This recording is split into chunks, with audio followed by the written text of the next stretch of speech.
وَإِذْ أَخَذْنَا مِيثَاقَ بَنِي إِسْرَائِيلَ لَا تَعْبُدُونَ إِلَّا اللَّهَ وَبِالْوَالِدَيْنِ إِحْسَانًا وَذِي الْقُرْبَى وَالْيَتَامَى وَالْمَسَاكِينِ وَقُولُوا لِلنَّاسِ حُسْنًا وَأَقِيمُوا الصَّلَاةَ وَآتُوا الزَّكَاةَ ثم توليتم إلا قليلا منكم وأنتم معرضون۔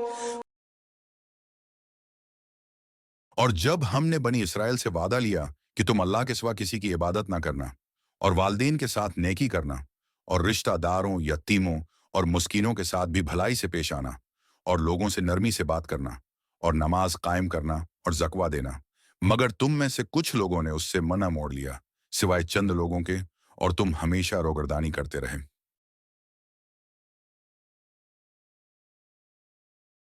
یہ آیت اس وقت کی ہے جب اللہ تعالیٰ نے بنی اسرائیل سے عہد لیا کہ وہ صرف اللہ کی عبادت کریں گے اور والدین، رشتہ داروں، یتیموں اور مسکینوں کے ساتھ حسن سلوک کریں گے۔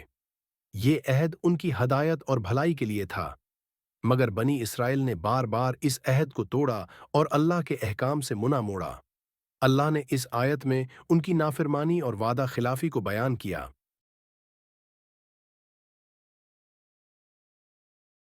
اللہ تعالیٰ نے بنی اسرائیل کو ہدایت کے لیے یہ عہد دیا تھا جس میں بنیادی احکام شامل تھے۔ توحید۔ سب سے پہلے اللہ نے انہیں حکم دیا کہ وہ صرف اللہ کی عبادت کریں، جو توحید کا بنیادی اصول ہے۔ والدین سے نیکی۔ اللہ تعالیٰ نے والدین کے ساتھ حسن سلوک کرنے کی تاکید فرمائی، جو معاشرتی و دینی فرائض میں سے ایک اہم فریضہ ہے۔ رشتہ دار، یتیم اور مسکین۔ اللہ نے یہ حکم دیا کہ رشتہ داروں، یتیموں اور مسکینوں کا خاص خیال رکھیں اور ان سے نیکی کا معاملہ کریں، کیونکہ یہ کمزور طبقات ہیں۔ نرمی اور بھلائی۔ لوگوں کے ساتھ بات چیت میں نرمی اور بھلائی کا حکم دیا گیا تاکہ معاشرتی امن قائم ہو۔ نماز اور زکوہ۔ اللہ نے نماز قائم کرنے اور زکوہ دینے کا حکم دیا، جو ایمان کے اہم ستون ہیں۔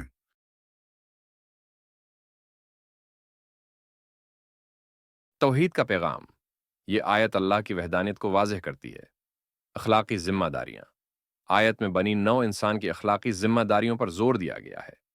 خاندان اور معاشرتی ہم آہنگی، والدین، رشتہ داروں، یتیموں اور مسکینوں کے حقوق کا خیال رکھنا انسانیت اور معاشرت کی مضبوطی کا سبب ہے۔ انسانیت کے اصول، لوگوں سے بھلے انداز میں پیش آنے کا درس ہمیں انسانیت کی اہمیت بتاتا ہے۔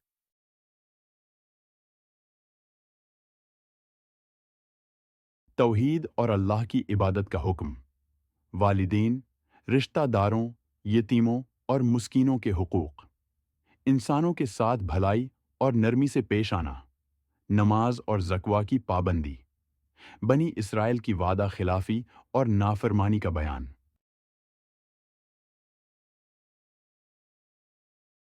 والدین کی خدمت۔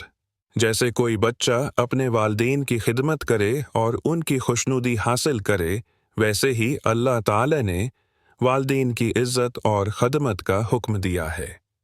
یتیم کی کفالت۔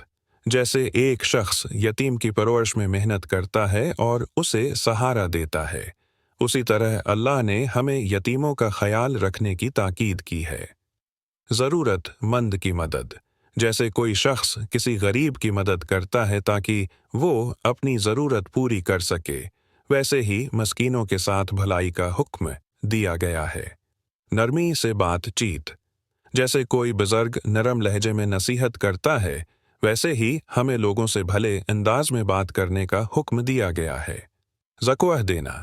جیسے ایک صاحبی حیثیت شخص اپنی کمائی میں سے ایک حصہ مستحقین کو دیتا ہے، اسی طرح اللہ نے زکوہ دینے کا حکم دیا ہے تاکہ معاشرتی ہم آہنگی قائم ہو۔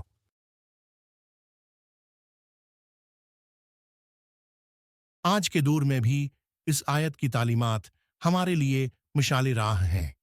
ہم پر لازم ہے کہ والدین اور رشتہ داروں کے حقوق کا خیال رکھیں، یتیموں اور مسکینوں کا خیال کریں، لوگوں سے نرمی اور محبت سے پیش آئیں، اور نماز اور زکوہ کی پابندی کریں۔ اس سے معاشرتی امن اور خیر کی فضا قائم ہوتی ہے۔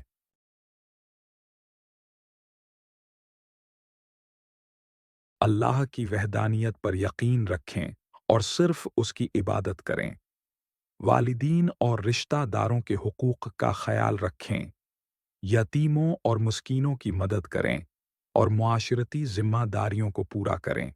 لوگوں سے نرمی اور محبت سے پیش آئیں۔ نماز اور زکوٰۃ کی پابندی کریں۔